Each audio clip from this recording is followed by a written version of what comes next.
dia, meus amados irmãos. Estamos mais uma vez aqui para gravar uma aula. Vamos fazer então hoje uma revisão daquilo que nós já aprendemos nos outros dias. Eu vou dar uma atenção um pouco especial para esse PowerPoint aqui, que fala sobre o tema juiz, porque nos outros slides acho que não foi feita essa ênfase, tá? Então, mais uma vez nós estamos aqui pela misericórdia de Deus. Apesar de todos os problemas que existem no nosso mundo, a igreja continua trabalhando. Eu estou aqui trabalhando junto com os irmãos que estão aprendendo com a igreja, e a todos aqueles que nos ouvem, que procuram uma palavra de fé, que procuram uma palavra de ânimo, de esperança. Concentre-se nos versículos que a gente apresenta aqui, nas coisas que a gente fala aqui, para que vocês saibam que, apesar de tudo, apesar de todos os problemas, Deus está conosco. Então eu vou começar aqui, lendo aqui um pouco dos versículos, relembrando alguma coisa daquilo que já foi falado. Pois o Senhor, nosso Deus, vosso Deus, pois o Senhor, vosso Deus, é o Deus dos deuses e o Senhor dos senhores, o Deus grande, poderoso e terrível, que não faz acepção de pessoas, nem aceita recompensas, ou, em outras palavras, suborno. Então, muitas pessoas têm aprendido em diversas igrejas a respeito de tentar subornar Deus com dinheiro. Senhor, eu vou te dar isso e o Senhor me dá em troca aquilo. Tentando comprar, por exemplo, o perdão, tentando comprar, por exemplo, o céu, a salvação, tentando comprar, por exemplo, as bênçãos de Deus. E um texto muito interessante se encontra lá no Novo Testamento, de um mágico, e esse mágico viu os apóstolos fazendo a obra de Deus. Quando os apóstolos oravam e impunham as mãos sobre as pessoas começavam a falar em línguas. E esse mago, esse feiticeiro, ele falou: eu quero receber essa capacidade de fazer a mesma coisa que esses apóstolos fazem. E então ele chegou para eles e ofereceu dinheiro. E o apóstolo Pedro falou: vai com tua prata à perdição, porque você está pensando que você pode adquirir o dom de Deus com dinheiro. Assim, muitas vezes somos nós também, sabe? Nós tentamos barganhar com Deus, nós tentamos oferecer alguma coisa para Deus e comprar o dom de Deus, que é algo muito sagrado, muito especial, muito maravilhoso, com dinheiro. O sistema que tem na Bíblia sobre sacrifício, sobre culto, de oferenda, é uma situação onde a pessoa se posta diante de Deus na sua humildade, em reconhecimento à misericórdia de Deus. Então ele faz ali uma oferenda para Deus, ele coloca ali diante de Deus algo, como se fosse um presente,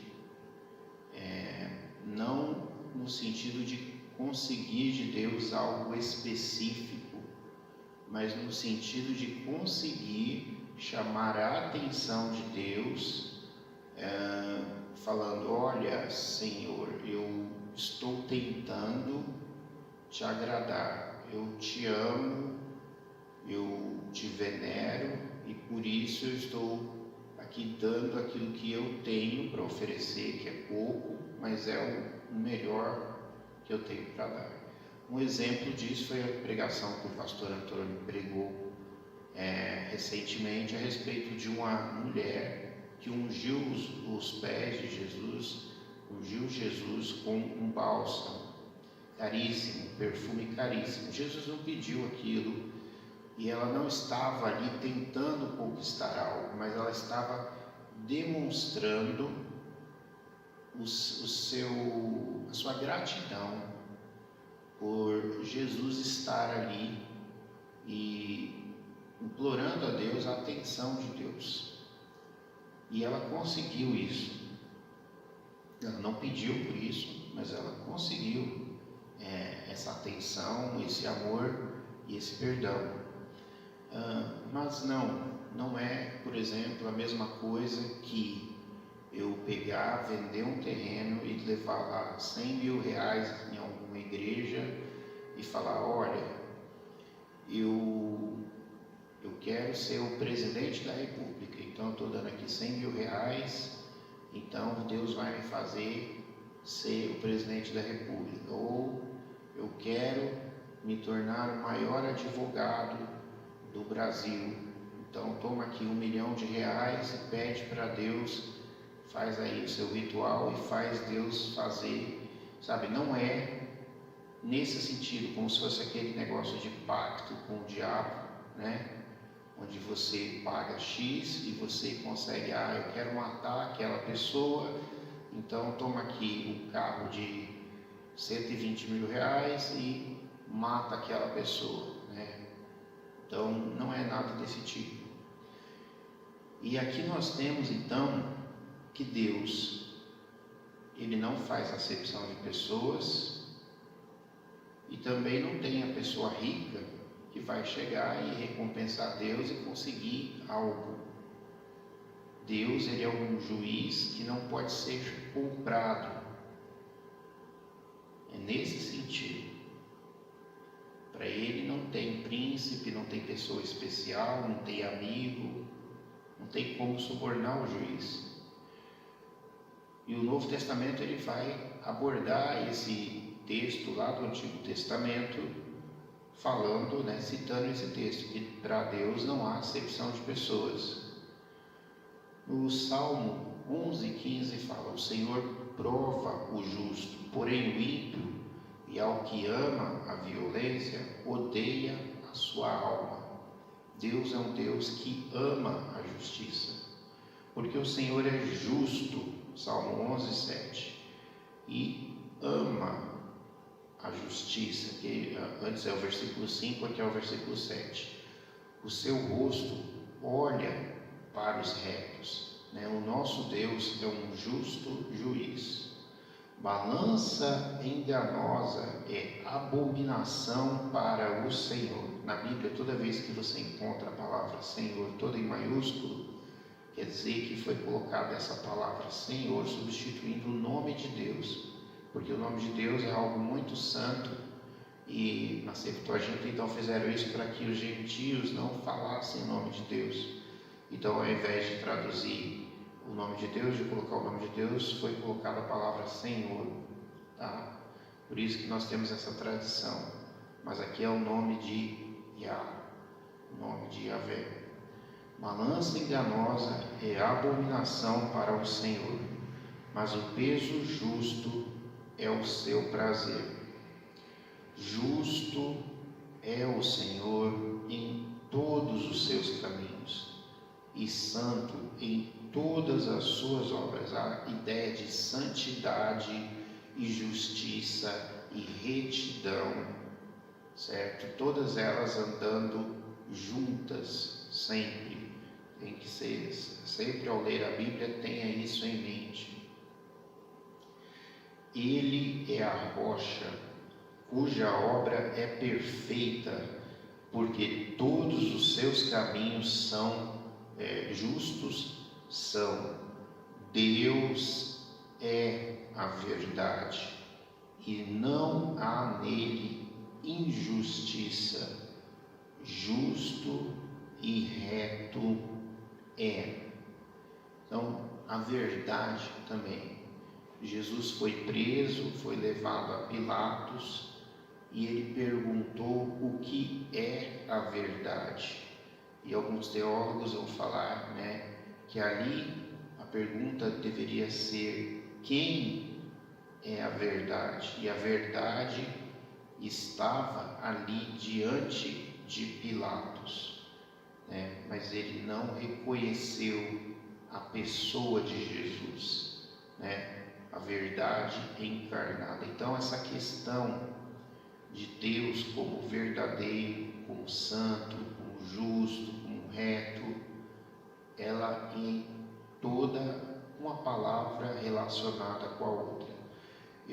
De vez em quando eu falo para os irmãos, quando você vai ler a Bíblia, você precisa ter em mente o pensamento oriental, o pensamento judaico. O pensamento oriental, o pensamento judaico é assim: santo, santo, santo é o Senhor. Essa palavra quer dizer santíssimo. Por exemplo, o lugar santo e o lugar santo dos santos. É como aquela criança, eu sempre cito o exemplo de uma criança que uma fala: o meu é maior, e o outro: não, o meu é 2 vezes maior que o seu, É assim que ele está se referindo. Então, o lugar santo e o lugar que é 2 vezes mais santo.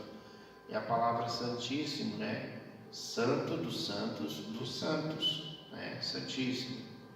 Então, existe essa forma.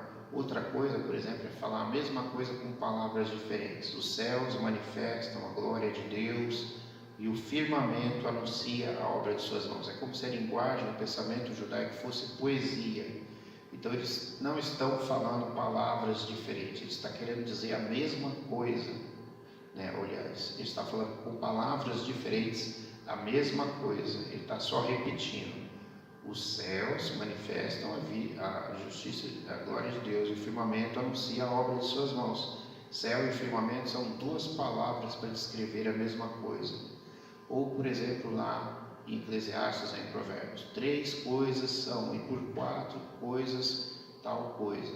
Então é sempre assim, é meio que falar a mesma coisa com diversas palavras. Então, mais um versículo aqui é: piedoso e justo é o Senhor. Está relacionado à piedade, à justiça, à santidade, à retidão, à verdade, misericórdia. Todas essas são características de justiça, de honra, de ser bom, de ser uma pessoa correta. Tudo isso para dizer a mesma coisa. Piedoso e justo é o Senhor, o nosso Deus tem misericórdia. Provai e vede que o Senhor é bom. Eu acabei de citar aqui a questão do ser bom, também relacionada à justiça, à piedade, à retidão. Bem-aventurado, que quer dizer feliz, o homem que nele confia. Então, o fato de Deus ser um juiz justo não quer dizer que ele não seja bom, que ele não seja correto, que ele não seja verdadeiro, que ele não seja misericordioso. Tudo está envolvido no fato de Deus ser um justo juiz.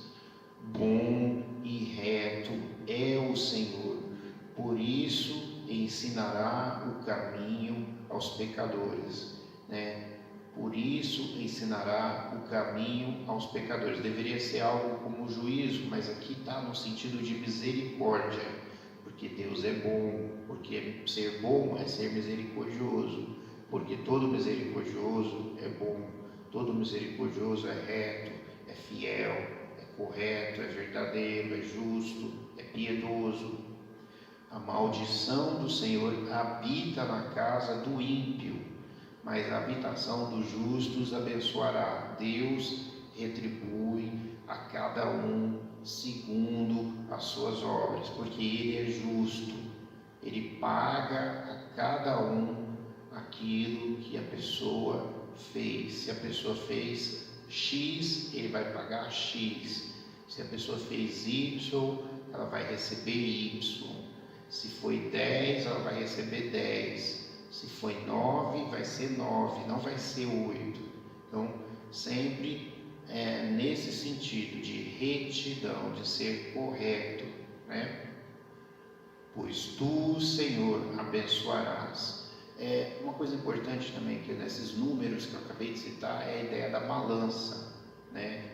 Ela tem o peso exato, nem mais nem menos. Colocou 5 pesos aqui para equilibrar, para ser justo, 5 pesos, certo?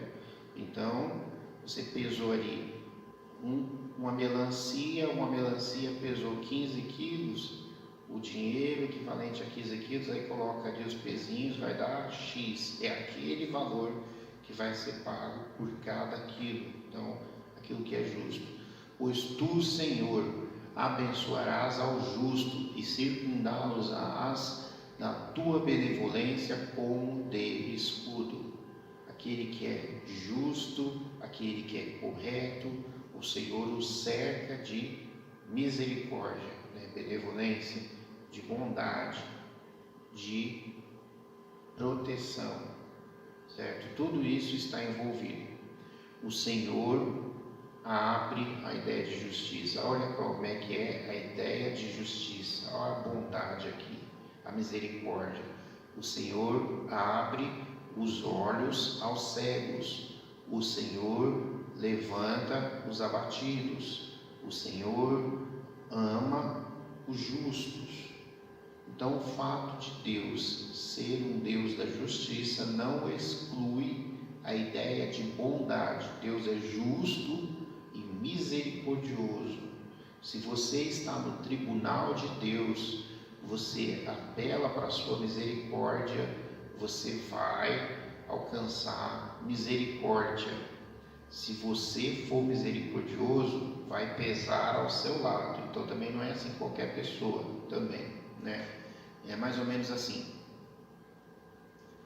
O ladrão foi para assaltar a casa da pessoa e ele entrou lá na casa da pessoa e ele pegou e levou a pessoa e prendeu a pessoa no lugar, não bateu na pessoa e roubou a pessoa. Ele vai receber a pena porque roubou. Ele não vai ser condenado, ele vai ser levado em conta que ele prendeu a pessoa, que ele não bateu na pessoa, entendeu? Tudo isso é a questão do juízo, certo? O Senhor abre os olhos aos cegos, o Senhor levanta os abatidos, o Senhor ama os justos. Não erreis, Deus não se deixa escarnecer, porque tudo que o homem semear, isso também ceifará, né? Então, essa ideia da justiça e da misericórdia, que eu acabei de citar aqui, de receber aquilo que é justo e da misericórdia de Deus, ela existe baseado, né, nessa questão do julgamento, né? Então, Deus, por exemplo, ele editou, né, ele promulgou, né, o julgamento de Nínive. Ainda 40 dias eu vou destruir a cidade. Então, como que Deus age ali no seu julgamento? Ele dá um prazo para arrependimento. 40 dias e tudo vai ser destruído. Aí ele manda Jonas com essa mensagem. E nessa mensagem a misericórdia está que ele dá um prazo para a pessoa se arrepender. É como aquele rei que entra em guerra contra um povo mais fraco e ele chega ali, cerca a cidade e ele não chega lá matando as pessoas com toda a violência. Ele fala: olha, eu vou dar para vocês 5 dias. Pensem, não tem como vocês vencer. Rendam-se. Se vocês jurarem lealdade a mim e se tornarem meus escravos, eu não vou matar vocês. Vocês vão me pagar tributo, vão me pagar imposto. Eu estou tomando o país de vocês, estou tomando a terra de vocês. Não tentem resistir. Eu não quero derramar sangue. Rendam-se, certo? A ideia de ser justo, de ser misericordioso, de executar juízo, mas ela também é pesada no sentido: se vocês não se renderem, certo? Se vocês tentarem fazer guerra, eu não vou poupar mulheres, os filhos de vocês. A cidade vai ser totalmente destruída. Então, essas coisas existem lá no passado, como exemplo. Aí, as pessoas, infelizmente, as pessoas no dia de hoje, elas querem olhar as coisas à luz da nossa ética, à luz da nossa moral que foi cristianizada. Nós temos aquela ideia de benevolência em excesso, de amor em excesso, de misericórdia em excesso, né? Então nós temos aquela preocupação, não, a pessoa faz o mal, nós vamos pagar com o bem, né? Nós vamos, veja bem, como que a pessoa faz o mal, eu não vou retribuir um olho por olho na mesma medida, mas eu vou pagar com o bem, né? Parece que o Antigo Testamento é de um jeito e no Novo Testamento é outro, né? Mas o que acontece? O Deus, ele não mudou. Você é ensinado a isso, mas Deus não está sobre as regras humanas. Ele não falou isso dele mesmo. Ele não falou isso dele mesmo. Hoje é o tempo da graça, o tempo da misericórdia do nosso Deus. Ele abriu a oportunidade para aqueles que não eram o seu povo, ou seja, para os gentios, transformando aqueles que quisessem, que têm fé em Jesus, em povo de Deus, né? Israel de Deus, como eu costumo falar, que é algo que está na Bíblia. E tudo isso é um benefício, né? E aí a Bíblia vai falar que Deus não nos trata segundo as nossas injustiças e tudo mais. Mas ao mesmo tempo Ele está agora matando através da pandemia. É o juízo de Deus. O que aconteceu? Deus é bonzinho, Deus não é tão bonzinho assim. Como que é isso? Tá? Então veja bem, ao mesmo tempo que é aberta a porta de salvação, que é o Jonas pregando na cidade, 40 dias, se vocês se arrependerem, Deus não vai executar juízo, a mesma coisa está sendo pregada no Evangelho. Aceita Jesus, se arrepende, converta-se dos seus maus caminhos. E foi dado muito tempo, 2000 anos, certo? Mas de tempos em tempos vem a cobrança, porque as pessoas não se arrependeram, porque as pessoas não quiseram o Evangelho, não quiseram Jesus. Aí vem aquilo que está preparado para aqueles que não se dobram diante de Deus. E é o que está acontecendo agora. Isso aí nunca mudou. Está lá escrito no Novo Testamento, no Apocalipse. Vocês já leram a Bíblia mesmo? Vocês já viram Jesus entrando no templo? Ele faz um chicote e bate nas pessoas, derruba as mesas. Será que vocês leram mesmo a Bíblia? Vocês já leram a Bíblia lá em Apocalipse? Jesus falando, olha, aquela mulher que está em prostituição dentro da igreja, eu vou colocar ela de cama, e ela, aqueles que se prostituem com ela, e também os filhos dela, para que todos saibam que eu estou de olho. Deus, que é o próprio Jesus, está falando isso, e Ele não mudou. Ele continua administrando, Ele continua julgando, Ele continua exercendo o juízo. Tem o caso de Ananias e Safira. Tentaram enganar, né? Venderam um terreno por 100 mil, entregaram 50 mil na igreja e falaram, olha só, nós vendemos o terreno por 50 mil, e ficaram com outro dinheiro guardado, porque eles queriam fazer assim, nós vamos fazer uma oferta lá na igreja para ficar bem no meio da comunidade, porque a igreja é comunidade, é povo, né? Não é uma simples seita, uma religião, é um povo, né? Eu sempre falo isso. E aí nós vamos ficar bem diante do povo, né? Vamos pagar de que nós somos os caras legais, e com o resto do dinheiro a gente vai fazer as nossas coisas. Ora, se eles queriam fazer isso, vendessem por 100 e ficassem com 50 e entregassem. Vendemos por 100 e entregamos aqui 50, porque nós queremos contribuir com 50. Mas não, eles queriam, né, ser aclamados. Então nós vendemos, estamos dando tudo, né? Vendemos por 100, estamos dando tudo, e quiseram enganar. E aí o Espírito Santo de Deus falou através de Pedro: vocês estão enganando a Deus, querendo mentir ao Espírito Santo, e matou os dois, fulminou o marido, fulminou a mulher. Então Deus não mudou. Quem mudou fomos nós, que estamos inventando um Deus que não está na Bíblia, um Deus que não julga, que não age, um Deus que está alheio, que a pessoa chega lá e blasfema diante de Deus e acha que nada vai acontecer. E agora, o que você me diz disso? Nada vai acontecer? E o que está acontecendo agora no mundo? A Bíblia sempre fala que a peste é marca registrada de Deus. Deus não faz, Deus. E agora, esse discurso de que Deus não interfere, de que Deus não está nem aí para nada? Cadê esse discurso agora? Não dá para sustentar isso diante da realidade. Não é a primeira, né? Teve lá em 1918, na época da guerra, teve lá no ano de 1300, né? A peste negra, em 1918 a gripe espanhola, e teve outras. Então, sempre tem um vulcão explodindo, sempre tem um terremoto, sempre tem uma enchente, sempre tem um tsunami, sempre tem granizo, sempre tem furacão, sempre teve guerras, dengue, vários tipos de peste. Deus sempre agindo. Insolação, né, aquele calor excessivo, né, seca, câncer, AIDS,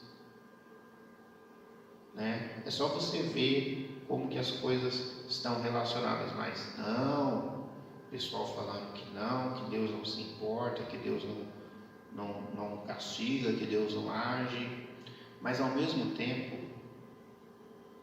esse pensamento ele traduz o que? A ideia de misericórdia de Deus. Realmente Deus é muito misericordioso, e Ele perdoa muitas vezes, e Ele tem muita paciência, mas Ele não pode simplesmente fechar os olhos e nunca trazer um juízo, nunca trazer um castigo, né?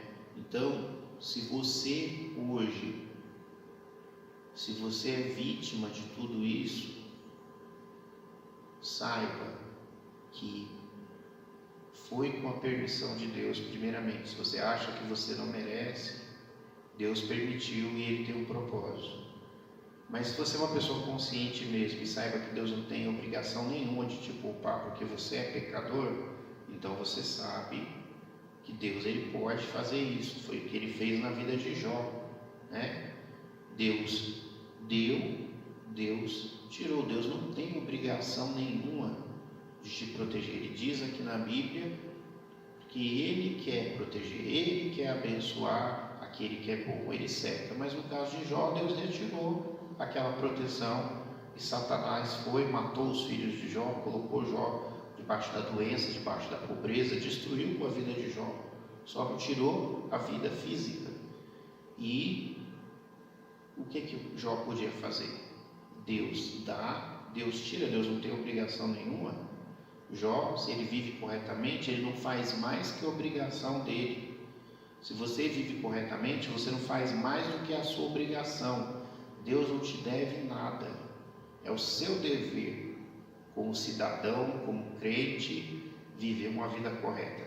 Se Ele te der sol, te der chuva, te der alimento, amém. E se Ele não te der, amém também, porque Ele não tem obrigação de te dar, certo? Você não serve a Deus nesse sentido, de uma troca nesse sentido, mas você está procurando algo sim, que é a amizade de Deus e a salvação da sua alma. Isso, se você tiver essa amizade com Deus, a Bíblia fala, né, que é sim algo que você vai receber, se você realmente aceitar. Agora, as bênçãos, eu costumo falar, salvação é de graça, né? Salvação, você aceitou Jesus, é de graça. As bênçãos não. As bênçãos não. As bênçãos, elas são condicionais. Lá no Antigo Testamento, com o povo de Deus, o que acontece? Deus fala assim: olha, eis que eu coloco diante de vocês a bênção e a maldição. Escolham, pois, a bênção para que vivam. Se vocês andarem corretamente, bendito serás ao entrar e ao sair de qualquer lugar. mas se vocês erraram, maldita será a tua amassadeira, maldito serás ao entrar, maldito serás a sair, tomarás uma mulher por esposa e outro vai se deitar com ela. Está tudo lá escrito na Bíblia. Mas não, você não lê a Bíblia, você não quer saber da Bíblia. Ou seja, você não quer saber de Deus, você quer as bênçãos de Deus, você não quer conhecer a Deus. Então as bênçãos você pode sim fazer por merecer, certo? Você pode viver de uma maneira correta e elas vão acontecer. Aquilo que você semeia, você vai colher, certo? Parece que é algo contraditório, que eu acabei de dizer antes, mas é isso mesmo. Você semeia e você colhe, certo? Deus vai abençoar, promessa de Deus.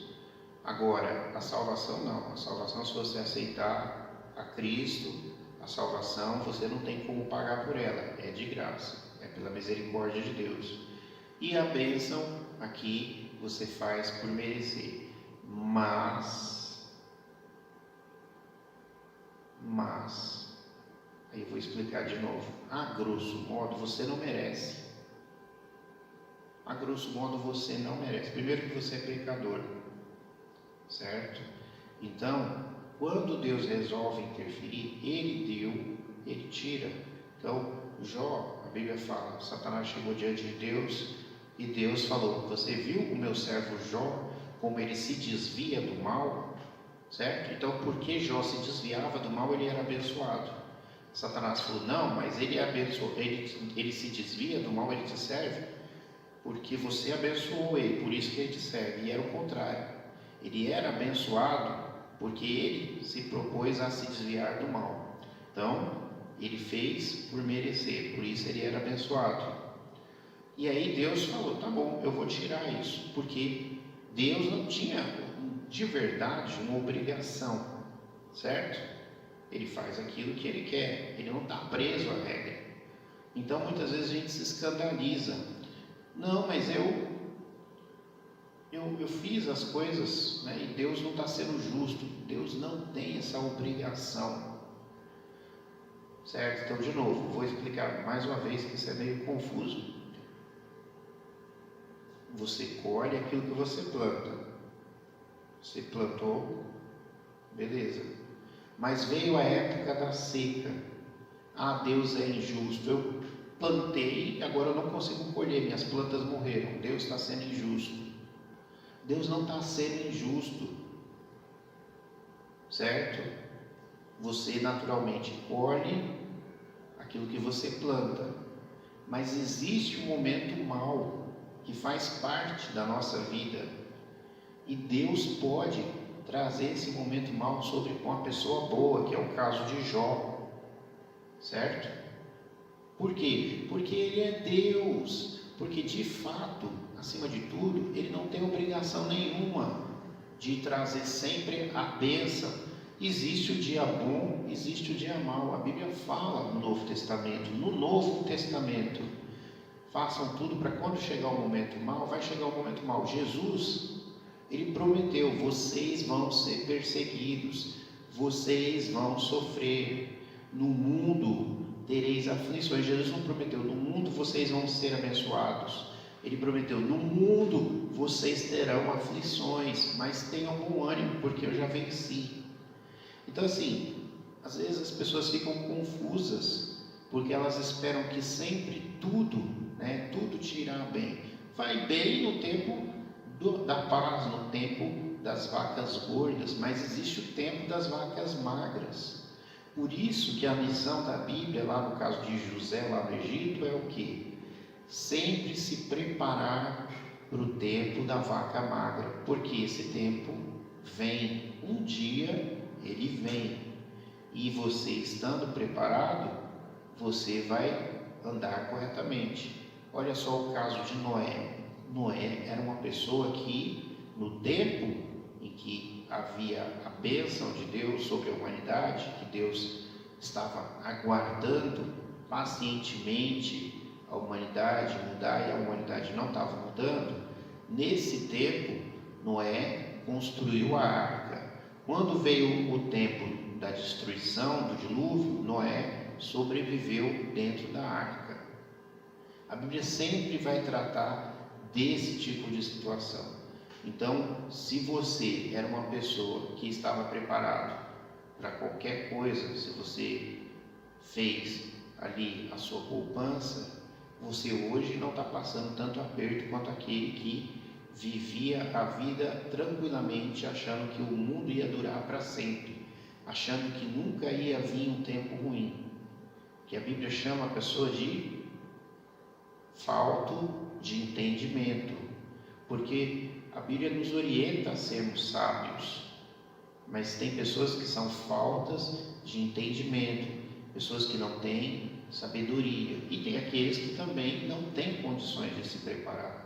A esses, Deus age com a sua misericórdia. Aquele pobrezinho coitado, ele clamando a Deus, Deus tem misericórdia dele, tá? Agora, aquele que teve o tempo inteiro, é o caso do rico e do Lázaro. O rico, ele fez o que ele queria, e ele morreu e foi para o inferno. E o pobre Lázaro teve uma vida de cachorro, estou falando de cachorro vira-lata lá no meio da rua, e morreu e foi para o céu. Então Deus tem misericórdia, mas aquele que tem as oportunidades, ele vai receber a paga por ter sido um tolo. Bom, então nós estamos falando da justiça de Deus, de como que Deus age, de que Ele é justo, não importa o que Ele faz. Se Ele te abençoa, Ele é justo. Se Ele te amaldiçoa, Ele é justo. Se Ele te dá aquilo que você merece, Ele é justo. Se Ele tem misericórdia, Ele é justo. Não importa a situação, Deus é justo juiz. Porque ainda que venham as coisas ruins, ainda não é um pouquinho do que você merece. Você merece muito mais. Tá? Então, a gente tenta explicar isso para as pessoas. As pessoas às vezes têm uma dificuldade de entender e de se relacionar com Deus, porque você tem que estar com Deus na sinceridade. Deus é o momento da aprovação. Deus quer ver se você é sincero de verdade, se você está com Ele sempre, ou você está com Ele só porque você é um interesseiro. Há muitos anos eu venho falando, eu venho pregando sempre na igreja, sempre que eu tenho oportunidade eu vou pregar, eu falo. O tempo ruim vai vir, e na hora que o tempo ruim vier, ele vai apertar a pessoa, e muita gente vai abrir o bico. Muita gente, naquele momento que vier, vai deixar de ser crente, porque ele não era crente de verdade. Então é esse o tempo que foi dito há muito tempo, por mim mesmo, esse que vos falo aqui, já tinha sido falado várias vezes, porque as pessoas estavam vivendo uma religiosidade, elas não viviam a fé verdadeira. Muitos crentes iam nas igrejas porque queriam bênção, elas não queriam o Deus das bênçãos, elas queriam bênção. E agora veio o tempo ruim, e agora elas abandonam a Deus, elas se escandalizam de Deus. O Senhor não é mais meu Deus, porque o Senhor não me ama, porque o Senhor deixou acontecer isso comigo. Deus é um pai de família que cuida da família, e quando vem a seca, a família ainda continua com o pai, e o pai coloca para os filhos comer a ração, a comida racionada. Olha, meus filhos, hoje vocês vão comer apenas feijão com arroz, não tem mistura, porque o tempo está difícil. É isso, as coisas são assim, a vida é assim, mas Deus está conosco. As pessoas não leem. Na Bíblia fala que Deus cura, mas também fala que quando Deus não cura, Ele afofa a cama, o leito de enfermidade daquele que é servo dele, daquele que é justo.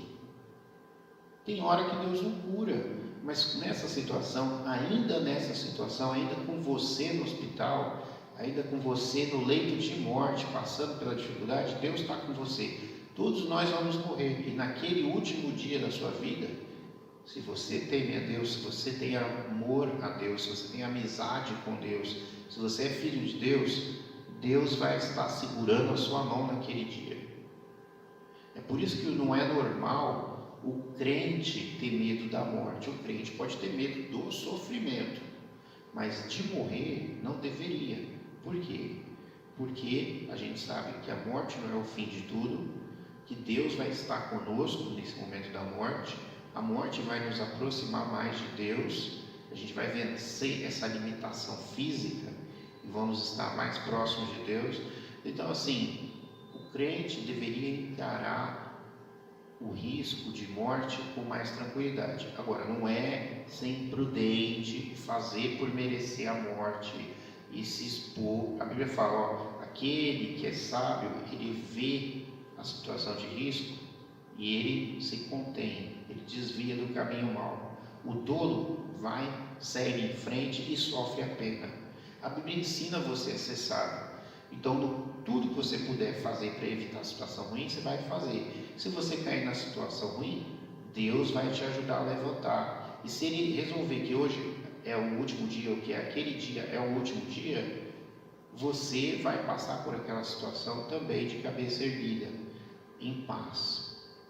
Então a gente tenta pregar que é um Deus bom, que é um Deus justo, que é um Deus misericordioso, que é um Deus que ama, que é um Deus que está sempre abençoando, que Ele sustenta no dia da seca, Ele sustenta no dia mau. Não quer dizer que não vai ter o dia mau, mas que Ele vai te ajudar a passar por aquela situação. Se você tiver fé em Deus, você vai caminhar ali por aquele tempo ruim. Então vai passar pelo fogo, vai passar pelas águas e vai passar. Aquilo passa, aquele momento ruim passa, se você confiar em Deus.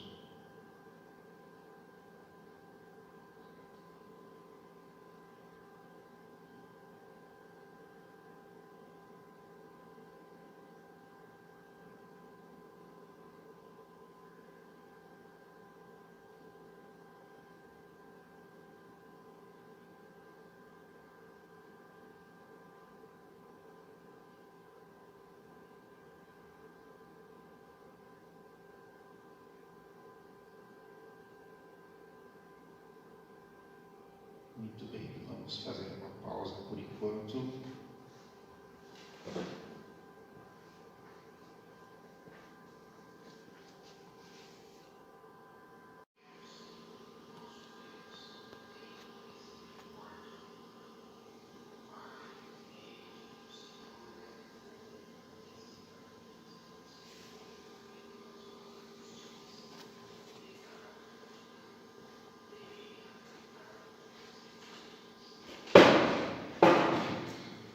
Eu fiz um ajuste no som porque ele estava muito ruim. Vamos tentar continuar aqui com o nosso estudo, um segundo momento.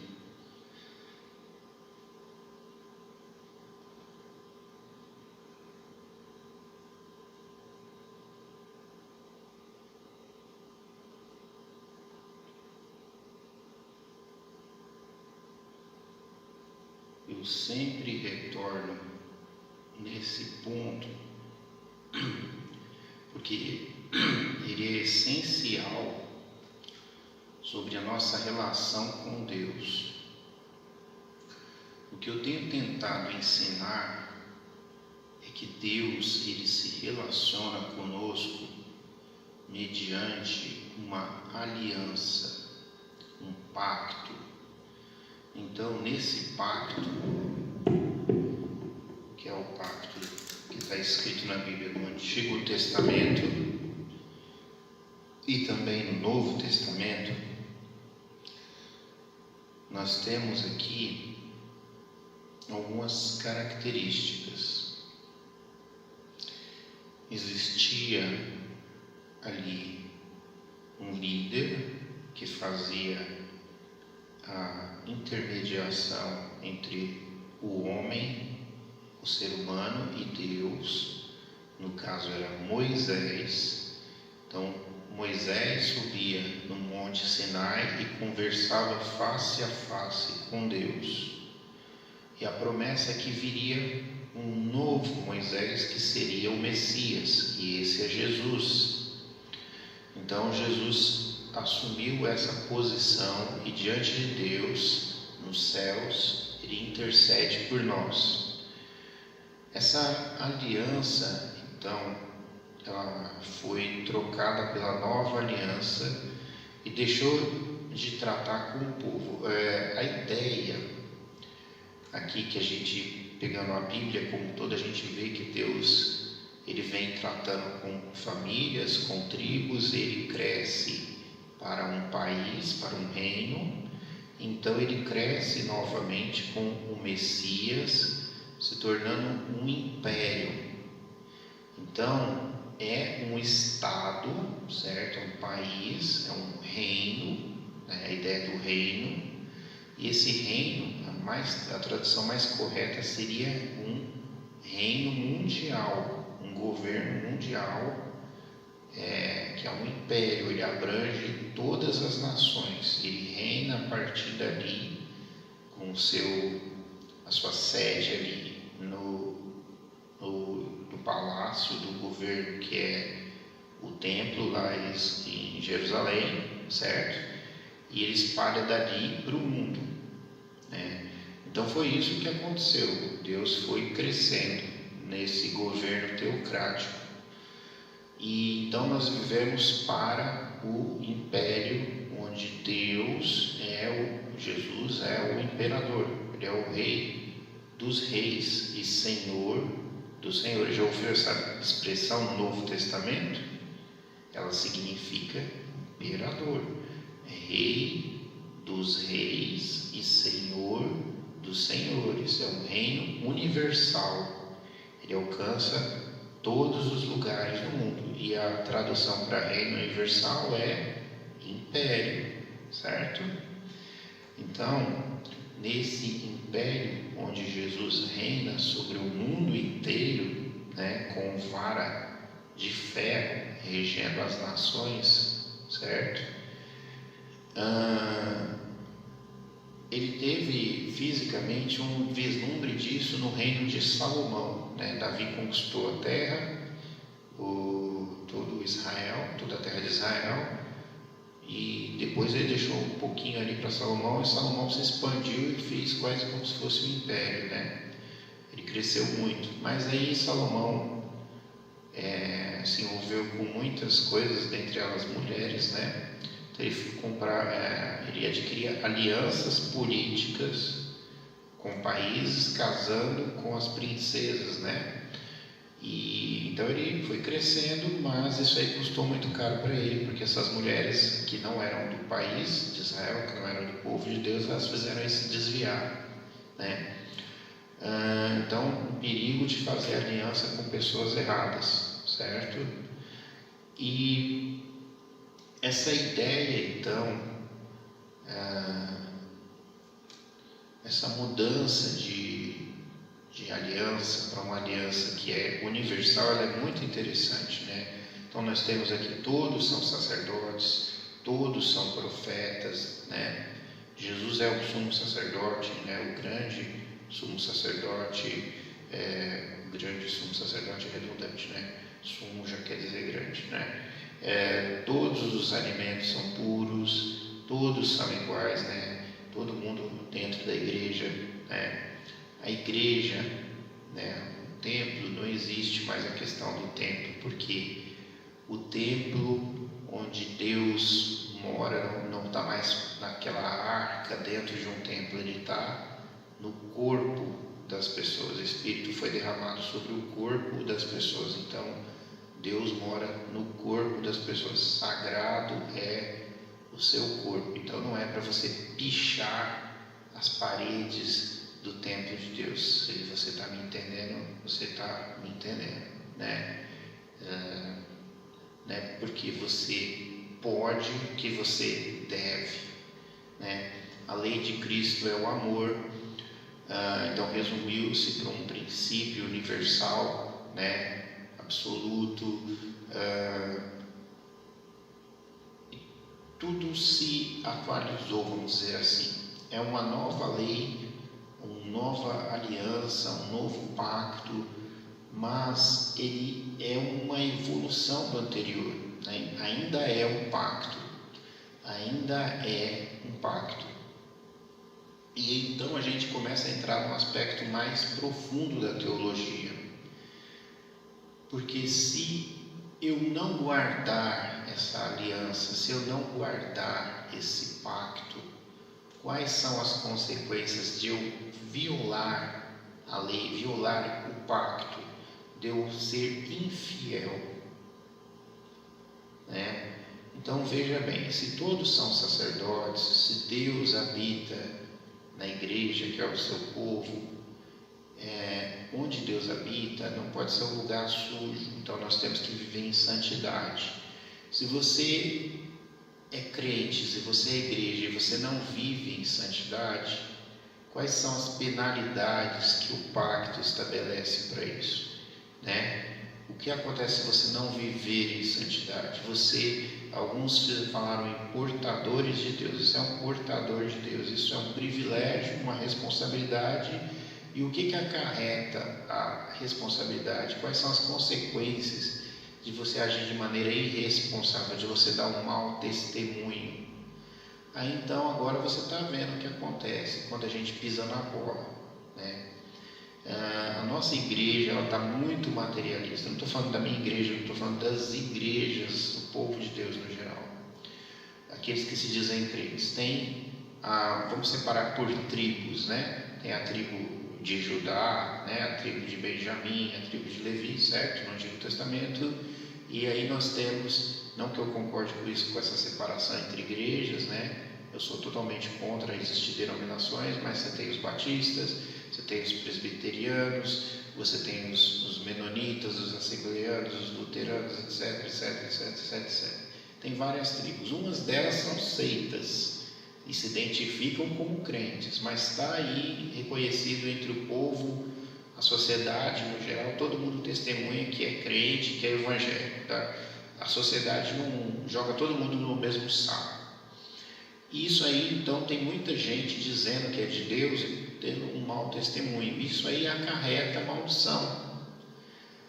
Então por isso que nosso país é amaldiçoado?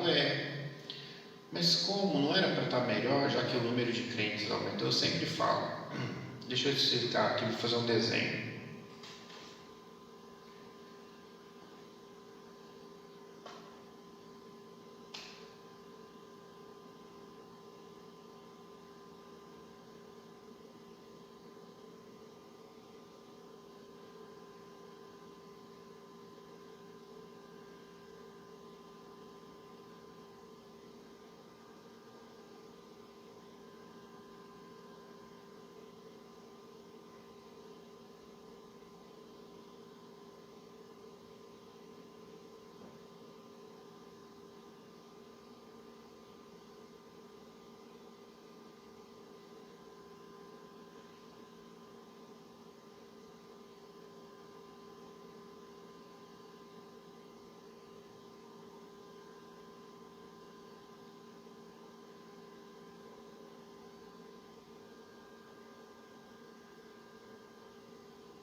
Essa tabelinha aqui eu chamo, que está aqui atrás de mim, eu chamo de medidas de responsabilidade. Eu trago um curso para vocês, eu trago um conhecimento, mas o critério bíblico é: quanto mais conhecimento, mais culpado você é. Não desligue, não fuja, não tem para onde você fugir. A sua obrigação é conhecer e crescer e se tornar cada vez mais responsável. Você vai ser culpado se você pisar na bola, certo? Então crescer é sua obrigação, Deus espera isso de você, mas ela não vem sem responsabilidades. Com grandes poderes existem grandes responsabilidades. Quanto mais conhecedor de Deus, quanto mais próximo de Deus, mais você vai ser cobrado. Então atrás de mim você tem uma tabela que diz: gentil, infiel, não crente, tudo a mesma coisa. nomes para descrever a pessoa que está distante de Deus, que não tem contato com Deus. Judeu, o povo de Deus lá no passado, conhece as leis de Deus. Eles têm um certo grau de responsabilidade. Antiga aliança. Crentes, nova aliança, mais responsabilidade ainda que os judeus. E ali Deus que é o objetivo. Então quem é que está mais próximo? Os crentes, porque eles têm as duas alianças. Eles não são como os judeus que ainda não entenderam e aguardam o Messias. E o Messias já veio. Esses aqui têm as duas alianças, conhece a Deus bem de perto, conhece o Messias, aceita o Messias. Esses aqui não sabem de nada. Então, quanto mais você se aproxima de Deus, mais abençoado você é e mais vai ser cobrado por esses privilégios, essas bênçãos. Então, se você leva as coisas na brincadeira, se você diz que é evangélico, fala sobre Jesus, mas vive uma vida mundana, bebendo, fumando, se prostituindo, fazendo tatuagem. Não, mas que discurso é esse? Eu não concordo. Não interessa se você concorda ou não. Estou falando do que está na Bíblia. Não importa se você gosta disso ou não. Mas eu não acho isso aí. Não, a gente não está falando de achar. A gente está falando de Bíblia, de aliança. Eu te mostrei os versículos durante todas essas aulas. O que Deus espera de nós. Então, a gente não pode achar que vai viver sem consequência. Deus está lá em cima no céu. Ele está vendo o que a gente está fazendo. Ele está vendo. E Ele não gosta de gente hipócrita. Eu já falei isso. E muitos de nós, mas muitos mesmo, até nas igrejas tradicionais, na Assembleia, na Batista, na Presbiteriana, qualquer igreja antiga, lá da Reforma, todos nós temos sido relaxados, nós temos feito as coisas com a barriga, e aí então vem a punição. Então, o que acontece com o nosso país? Quanto mais gente se diz conhecedora de Deus e faz as coisas erradas, mais amaldiçoado o nosso país é. Não é que quanto mais crentes, mais abençoado. Se for crente de verdade, o país vai ser abençoado, mas se for falso crente, o país vai ser amaldiçoado cada vez mais. Então, toda vez que uma pessoa que se diz crente, ela tem aquele comportamento injusto, ela está blasfemando de Deus, dizendo que o cristianismo, dizendo que o evangelho que Deus ensinou, ele ensina a ser corrupto, ensina a ser pecaminoso, ensina que a gente pode viver igual uma pessoa do mundo, só que a gente vai na igreja nos domingos. E quando acontece isso, o que acontece? Está aí a peste, né? Mas não foi só no Brasil, foi no mundo inteiro, principalmente nos Estados Unidos. Lá era um país que a origem dele, diferente do nosso país, que foi colonizado principalmente por católicos, lá foram por protestantes, ou seja, pelos antigos chamados, os antigos evangélicos, né? Os primeiros evangélicos, os primeiros crentes. E então lá a população era muita gente descendente de judeu e muito protestante, certo? E eles se desviaram totalmente. E olha só o que aconteceu com eles, a quantidade de gente morta. E aqui no Brasil? Mas a quantidade de gente morta é culpa do governo. Isso é uma forma de ver. Mas se você olhar aqui, o país mais católico do mundo, que agora está mudando para talvez se tornar o país que tem mais evangélico no mundo, né? Semelhante aos Estados Unidos, olha só, o baita castigo, né? Só mais a corrupção, os políticos, agora tem as pestes aqui. Isso não é de agora não, já teve antes no passado, eu não vou ficar citando porque é coisa desagradável, né? Mas o que eu estou querendo dizer é isso. É um olhar, uma análise teológica, espiritual sobre a coisa toda. Quando você fica culpando um e outro, eu digo que não tem como culpar, que não tem como escapar, que não tem como, porque é castigo de Deus. Ah, mas isso, mais aquilo, sim, tudo bem. Mas, acima de tudo, Deus pesa muito, pesa muito. E é isso que a gente tenta ensinar para as pessoas têm que ter o temor de Deus. Nossa sociedade, aquele que assiste esse vídeo, ele não tem o temor de Deus, coisa nenhuma. Ele diz que teme a Deus, mas não tem. Eu, por mais conhecimento que eu tenho, você acha que eu estou livre dessa? Você acha que eu não sou culpado dessas coisas? Eu também sou. Todos nós erramos, nós temos que confessar os nossos pecados e deixar. Nós temos que mudar, senão a coisa não vai melhorar, a coisa vai piorar, né? Mas, como eu já falei outras vezes, eu acredito sim que essa questão da pandemia está passando. Então, sim, quando a gente chega no fundo do poço, né, é porque a coisa já vai começar a melhorar, é porque chegou realmente ao fim, né? O objetivo está sendo alcançado, a lição foi dada, e eu espero que a gente tenha aprendido, né, com essa lição, né? Que a gente tenha realmente aprendido e que a gente realmente mude, principalmente você, igreja, você que é crente, né? Principalmente nós que somos crentes. Então, eu sempre falo, a aliança é um tratamento de Deus com pessoas adultas, é responsabilidade, né? O Evangelho, ele está derramado, assim, se você for em qualquer, não precisa comprar uma Bíblia, você baixa no aplicativo, é de graça praticamente, basta você ter celular, ter internet, e você não está limitado na internet, você nem precisa nem baixar, você acessa o site, você tem várias versões de Bíblia para você comparar, para você estudar. Então, assim, como diz a Bíblia, o conhecimento do Senhor cresceu como as águas cobrem o mar.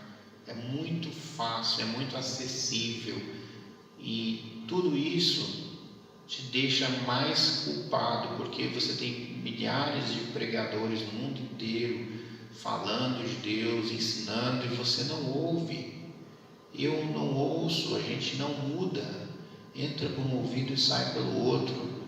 No entanto, a gente vive no tempo da profecia, né?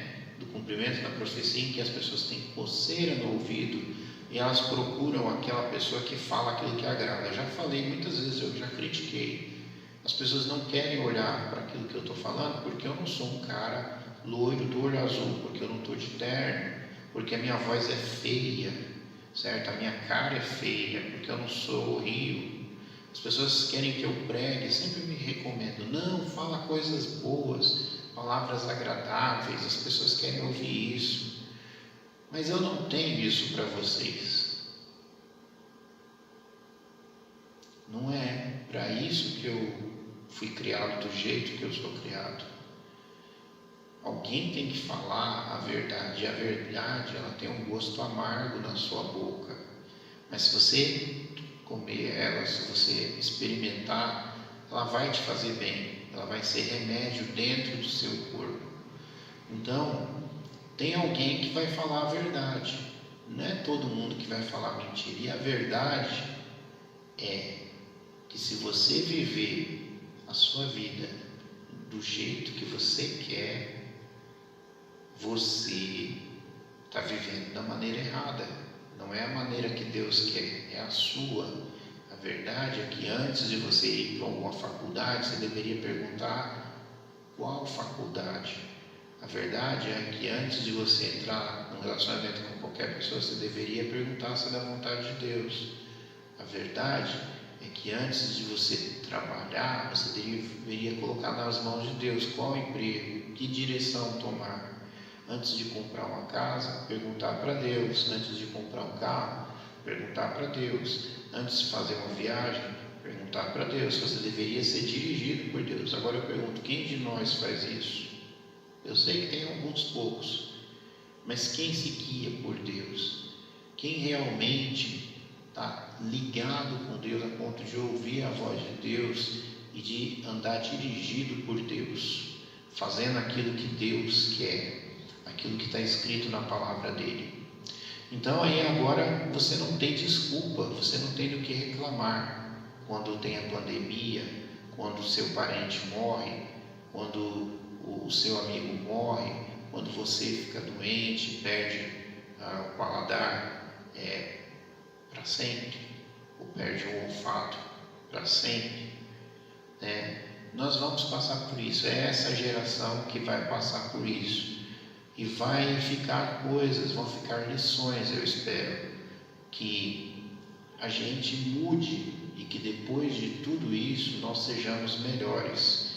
Que nós, na hora de votarmos, que nós procuremos pessoas que sejam crentes. E se não tiver crente o suficiente, que crentes entrem na política. Que aquela questão de política deixe de ser um negócio assim, é sujo, não vou entrar porque é sujo. Ué, quer dizer que lá só tem bandido, então a gente vai deixar para os bandidos, aí os bandidos vão governar. Não, eu espero que daqui para frente, que tenha 100% ou 99% de pessoas idôneas, pessoas fiéis a Deus, pessoas realmente crentes.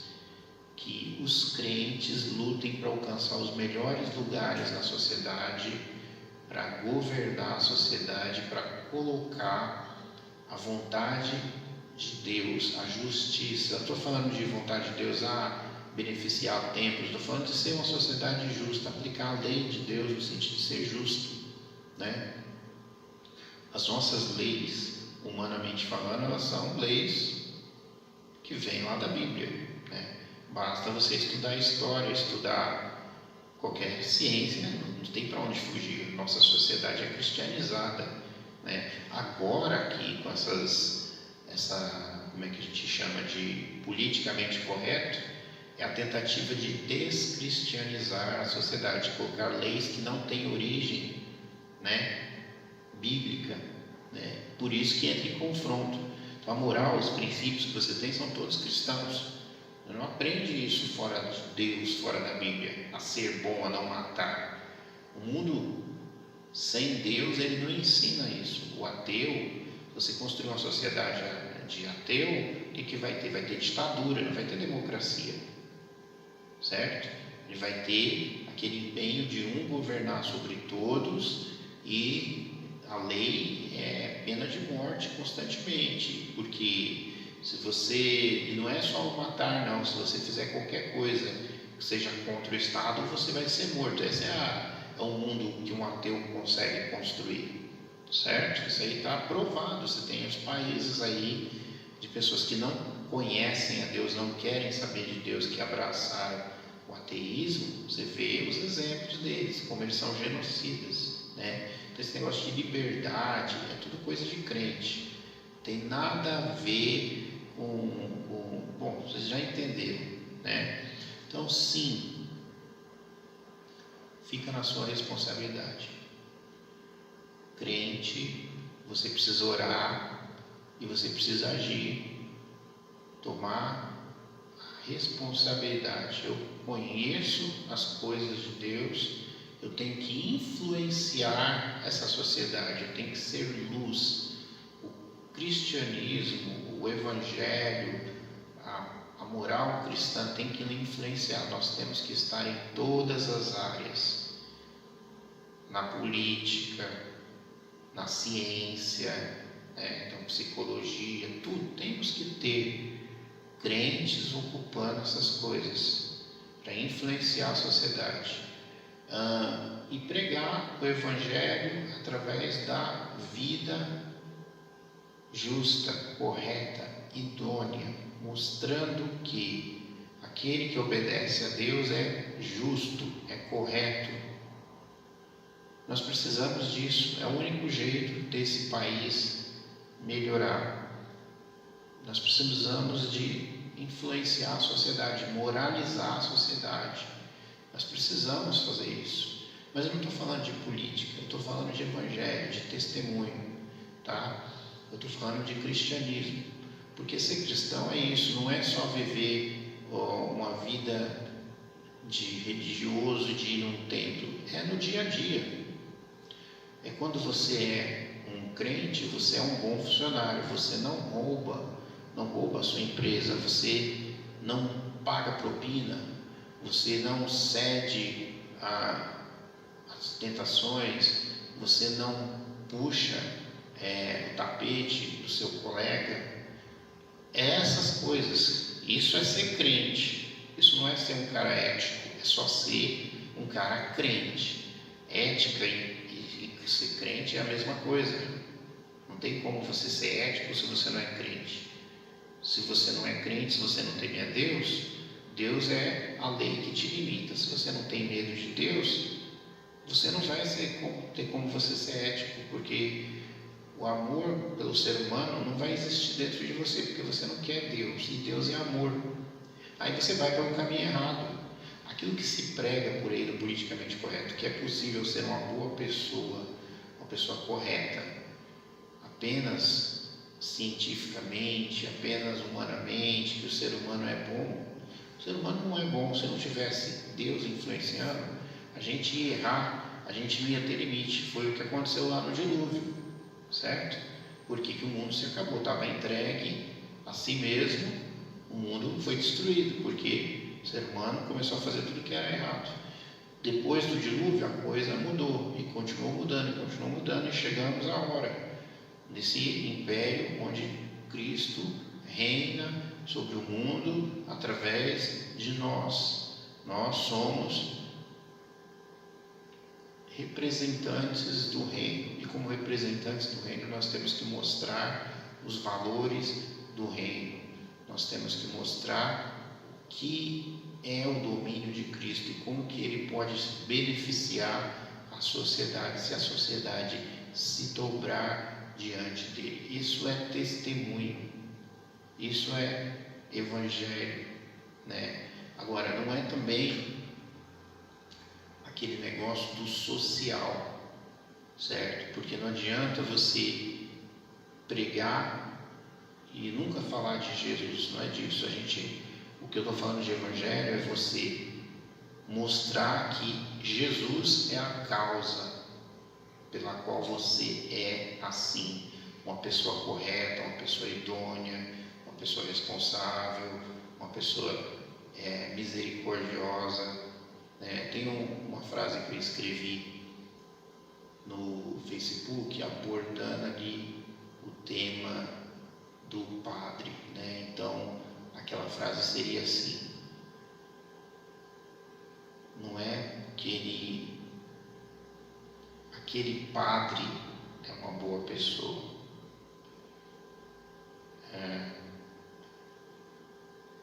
mas que aquela pessoa, por ela ser padre, é que ela é uma boa pessoa.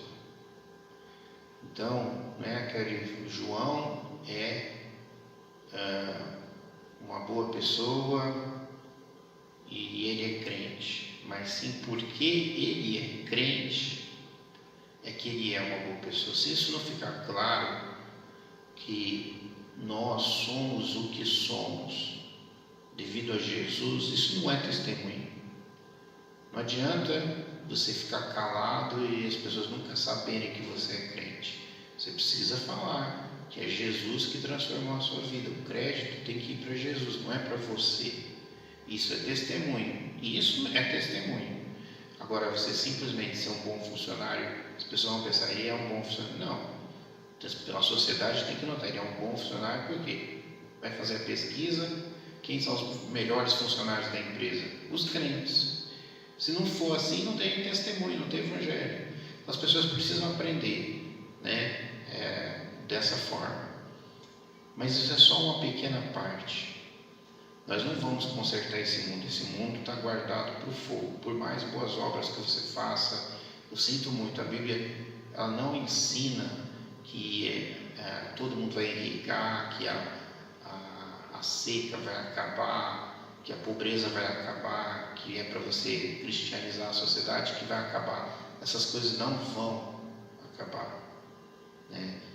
Isso daí sempre, a promessa de Deus é que sempre vai ter até o fim. Então, nós precisamos lutar constantemente contra essas coisas, sabendo que a única solução é Deus pisar na terra de novo. Fora isso, não tem solução. A única solução é Deus tocar um fim nesse mundo. Fora isso, não vai ter solução.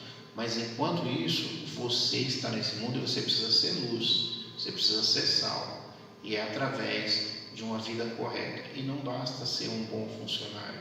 Você tem que ser um bom marido, fiel. Você tem que ser um bom pai, você tem que ser um bom filho, né? De forma que a sociedade fala. Ela tem que falar. Um dia ela tem que falar: olha, quem são os melhores aqui na sociedade? Quem são o exemplo? É os crentes, não é os espíritas, não é os católicos, né? Não é o pessoal do candomblé, não. O que tem que ter o peso, o critério é crentes. Isso é testemunho, certo? Quando for isso no nosso país, porque sabe, gente, tem muita gente que está sendo mais filho do diabo do que filho de Deus, e ele diz que é crente. Aí as pessoas falam: não, você não confia em crente. Você ouve isso. Aí agora vem essa pandemia. Por quê? Porque o mundo estava clamando: não confie em crente. Crente não é de confiança. Crente passa a perna. Crente é pilantra. Certo? Estava desse jeito. Aí é lógico que vem a pandemia, porque os crentes não tinham temor de Deus.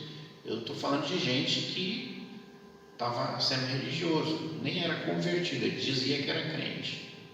Certo? O cara era atriz pornô, mulher atriz pornô, homem atriz pornô, e dizia que é crente. Certo? É disso que eu estou falando. É o empresário que oprime os funcionários e diz que é crente. Ele deixa de pagar, faz os trambiques para não pagar o governo e diz que é crente. Certo? Então aí, tudo isso causa o quê? Causa o juízo de Deus, o castigo de Deus. Porque Deus não se deixa escarnecer. Porque isso é escarnecer de Deus. Você está fazendo uma propaganda ruim do reino de Deus. As pessoas estão se afastando de Deus por sua culpa. Então, o que você merece? Um crente que fala para palavrão, né? Que testemunho você está dando? Se na igreja você é excluído, né, por mau testemunho, o que Deus vai fazer? Se a própria igreja é orientada a excluir, tirar fora do meio dela as pessoas que são maçãs podres, o que o próprio Deus que deu essa regra, o que será que ele faz? Ele tira do mundo, tira da terra, tira de entre os vivos, né? E essas coisas estão todas acontecendo. É verdade, tem um ditado popular que diz que os bons demais e os ruins demais morrem primeiro, né? Então não é porque uma pessoa simplesmente morreu que ela não é uma boa pessoa. Às vezes é porque ela morreu porque ela era boa demais. O mundo não era digno dela. Morreu para não ver a maldade que se faz debaixo do sol, né? E tem gente também que é ruim demais e acaba não durando muito tempo. E aí ficamos nós, os meia boca, né? Nem bons demais para ser chamados para junto de Deus, nem ruins demais para durarem pouco tempo. E então você vê o que você é, né? Por que você ainda está vivo, né? Não é porque você é uma boa pessoa, não quer dizer isso. Às vezes você é uma pessoa mediana, né? Porque as boas pessoas que eu sei que são crentes de verdade, elas estão morrendo lá nos campos de concentração em outros países. Elas estão perdendo a cabeça na hora de pregar o Evangelho para alguém. Elas arriscam a vida todo dia para pregar o Evangelho. Esses são crentes de verdade. Esses que pagam com a vida por falar, simplesmente falar de Jesus. Agora a gente aqui bem confortável, né? Aí é meio difícil, né, de encontrar crente de verdade, porque a gente não está disposto, né? Crentes ajuntando tesouros na terra, juntando dinheiro, riqueza. Por que não investe no Evangelho? Por que não tem uma rede de televisão que influencia a sociedade, né? Fica guardando dinheiro lá, né? Rios e rios de dinheiro. Não tem sentido essas coisas, mas é isso que a gente vive, né? Então assim, Deus, Ele é bom, Ele é muito bom,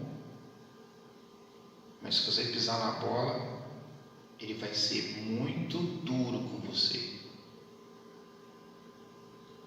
Deus é justiça, Ele é verdade. Com Deus não se brinca, né? Você quer ter um relacionamento sério com Deus, Ele vai ser sério. Se você pisar na bola, o castigo vai vir. Ou então você não conhece a Deus, ou então você morre e vai para o inferno, né? Então nós precisamos nos aproximar de Deus, mas tem que ser para valer. Não pode ser de brincadeira. Tem que ser respeitando a vontade dEle. Não é aquilo que você acha que é importante, que é interessante. É o que Deus acha que é importante, que é interessante. Tem que ser para viver para Ele. Deus, o que o Senhor quer que eu faça? Como é que eu devo viver a minha vida? Como é consagrar a vida, né? Se houver isso, bem te irá, você será abençoado. 1000 cairão ao teu lado, 10.000 à tua direita, e você não vai ser atingido, se você for essa pessoa. E se for para você ser atingido, porque é uma coisa que pega todo mundo, porque, como eu já falei, existe esse tipo de situação também, ainda assim vai ser como José do Egito. Os povos, as pessoas virão atrás, mas olha, está um tempo difícil, e aquela pessoa tem água, ela tem luz, ela tem o que comer. Não é, ela não está comendo churrasco todo dia, mas ela tem o que comer. Ou seja, vai haver uma diferença mesmo no meio do momento ruim entre aquele que serve a Deus e aquele que não serve a Deus. Você escolhe o que você quer. Você precisa decidir. Você precisa se compromissar com Deus. Precisa se aproximar de Deus. Precisa abraçar a Deus. Certo? Proximidade, intimidade verdadeira. Não é aquele que está no palco cantando e chorando, mas é no quarto da sua casa, de joelhos, é que você vai encontrar essa intimidade com Deus. Não é sobre holofotes, não é se tornando um ídolo de milhões. Deus não gosta de ídolos. A glória tem que ser dada para Deus. Nós temos que parar com isso. Ok? Então, essa é a mensagem por hoje, e que Deus abençoe as nossas vidas em mais essa semana que se inicia.